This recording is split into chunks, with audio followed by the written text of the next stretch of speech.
A grotesque scene in Kuwait. More than 24 killed by a suicide bomber at the Al-Sadiq Mosque, many of them Shia worshippers at Friday prayers. ISIS claims responsibility, and with that, an old U.S. enemy threatens a new one. Muqtada al-Sadr, the radical Iraqi Shiite cleric, outraged at the destruction he saw at the mosque, issues a personal message to ISIS leader Abu Bakr al-Baghdadi.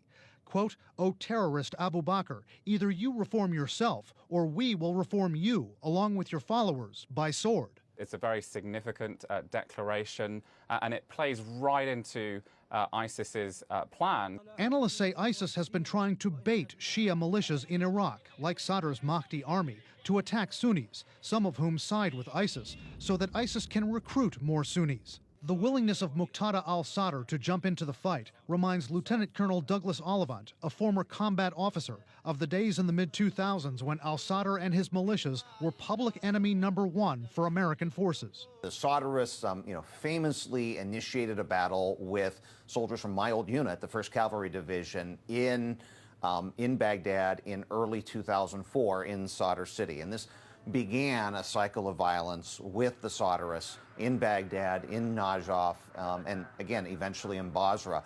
And there was a good 4-year period from early 2004 to early 2008 where fighting against the Sadrists, the Jaish al-Mahdi, was a daily activity for the U.S. Army.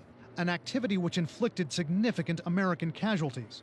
Ollivant says al-Sadr's fighters were tough enemies in urban warfare, effective with bombings, sniper attacks. Al-Sadr was formidable enough to have a U.S. bounty on his head, and his forces are believed to already be battling ISIS in parts of northern Iraq. But can his militias realistically target the secretive, security-obsessed Baghdadi? It would be very difficult for Muqtada al-Sadr and his militia supporters to reach Baghdadi inside Syria. Also very difficult for them to reach him in the Sunni areas of Iraq. Wherever he is, he's going to be keeping his location incredibly secret. It'll only be known to a very few number of ISIS operatives. He's going to be limiting or eliminating his electronic footprint, not using a cell phone.